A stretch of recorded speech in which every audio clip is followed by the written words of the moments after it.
హల్లెలూయా! దేవుని పరిశుద్ధ నామమునకు స్తోత్రం కలుగును గాక. యోహాను సువార్త 4వ అధ్యాయం 24వ వచనంలో మనం చూసినట్టయితే, దేవుడు ఆత్మ గనక ఆయనను ఆరాధించేవారు ఆత్మతో సత్యంతో ఆరాధించవలెను అని చెప్పి వ్రాయబడిందండి. దీన్ని మనం గ్రీక్‌లో చూసినట్టయితే క్రిస్తని అని అంటారు. దీనికి అర్థము ప్రగాఢమైన గౌరవము, సాష్టాంగపడి నమస్కారం చేయడము, దేవుని పట్ల దైవిక ఆరాధనను ఇది సూచిస్తుందండి. దేవుడి పట్ల ప్రగాఢమైన గౌరవమును, దైవిక ఆరాధనను ఇది సూచిస్తుంది.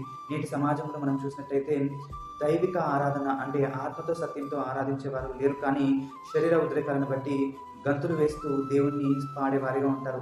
కానీ దేవుణ్ణి ఆరాధించడం అంటే మనము ఆయనకు ప్రథమ స్థానం ఇవ్వడము, మన హృదయమును ఆయనకు సమర్పించుకోవడము, ఆయన వాక్యములకు విధేయత చూస్తూ వాక్యానుసారమైన ఆరాధన చేయడం అండి. కాబట్టి ప్రియ సహోదరి సహోదరుడా, దేవుడు ఆత్మ గనుక మన దేహమును కాక ఆత్మను ఆయనకు సమర్పించుకునే వారిగా ఉండాలి. శబ్దమును కాక మనం సత్యముతో ఆరాధించే వారిగా ఉండాలి. ఆచారము కాక అభినవ భక్తితో మనము ఆయనను ఆరాధించే వారిగా ఉండాలి. అంటే మనము ఆత్మతో సత్యంతో ఆరాధించే వారిగా ఉండాలి.